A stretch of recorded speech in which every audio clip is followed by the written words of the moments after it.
যখন স্বরাষ্ট্রমন্ত্রীকে জিজ্ঞেস করা হচ্ছে এই ধরনের প্রশ্নগুলো যে অস্ত্র উদ্ধার কিংবা উনি পেঁয়াজের কথা বলছেন, পেঁয়াজের দাম মানে ঠাট্টা তামাশার মতো মনে হচ্ছে বিষয়গুলো।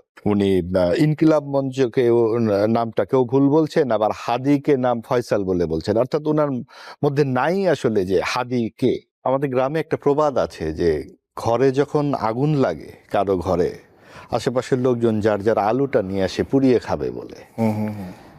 তো এইখানেও এরকম একটা ঘটনা ঘটে গেছে। আসলে দেখুন যে এখানে আগুন লেগেছে, মানে হাদি সাহেব গুরুতর আহত। যখন স্বরাষ্ট্রমন্ত্রীকে জিজ্ঞেস করা হচ্ছে এই ধরনের প্রশ্নগুলো যে অস্ত্র উদ্ধার কিংবা উনি পেঁয়াজের কথা বলছেন, পেঁয়াজের দাম মানে ঠাট্টা তামাশার মতো মনে হচ্ছে বিষয়গুলো। অর্থাৎ স্বরাষ্ট্রমন্ত্রী যারা হয়, সেটা আওয়ামী লীগের আমলেও আমরা দেখেছি। ওই যে রানা প্লাজার সময়ে যে বিএনপি এসে বোধ হয় খাম্বা ধাক্কা দিচ্ছে, আমরা বিএনপির স্বরাষ্ট্রমন্ত্রীকে বলতে শুনেছি আল্লাহর মারা আল্লাহ নিয়ে গেছে। এখন শুনছি বর্তমান স্বরাষ্ট্র উপদেষ্টা বলছেন যে পেঁয়াজের দাম 25 টাকা বেড়ে গেছে। এবং আজকে শুনলাম উনি একটা ভিডিওতে যে উনি ইনকিলাব মঞ্চকে নামটা কেউ ভুল বলছেন, আবার হাদিকে নাম ফয়সাল বলে বলছেন, অর্থাৎ ওনার মধ্যে নাই আসলে যে হাদি কে। তো যেই গণ অভ্যুত্থান থেকে এই সরকার এসেছে ক্ষমতায়, সেই গণ অভ্যুত্থানের বড় বড় যে সমস্ত ছাত্র নেতারা, তাদেরকে তারা ঠিকমতো চিনতে পারছেন না। অর্থাৎ গণ অভ্যুত্থানের কতখানি চেতনা বা প্রত্যয় এই সরকারের উপদেষ্টাদের মধ্যে আছে, এই প্রশ্ন কিন্তু আমাদের জাগে।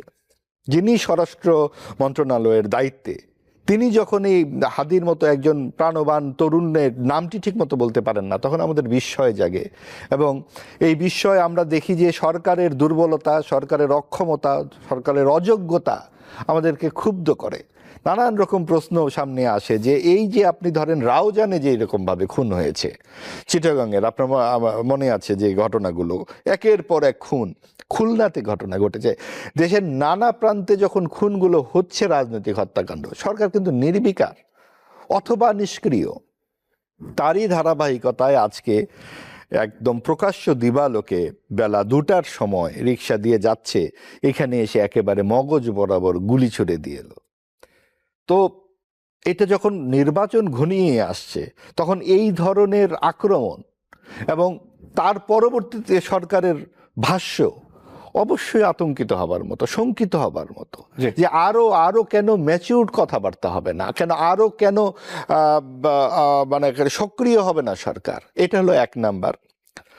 2 নাম্বার হচ্ছে যে এই যে ঘটনাটি ঘটেছে, অবশ্যই যারা এখানে পলাতক 1 নাম্বার সন্দেহভাজন হিসেবে তাদেরকেই বলতে হয় যে আওয়ামী লীগের নেতারা যারা বিদেশ থেকে হুঙ্কার দিচ্ছেন, অনুতপ্তহীন লজ্জাহীনভাবে কথা বলছেন, তাদেরকে অবশ্যই সন্দেহের বাইরে রাখার তো কোনো কারণ নাই।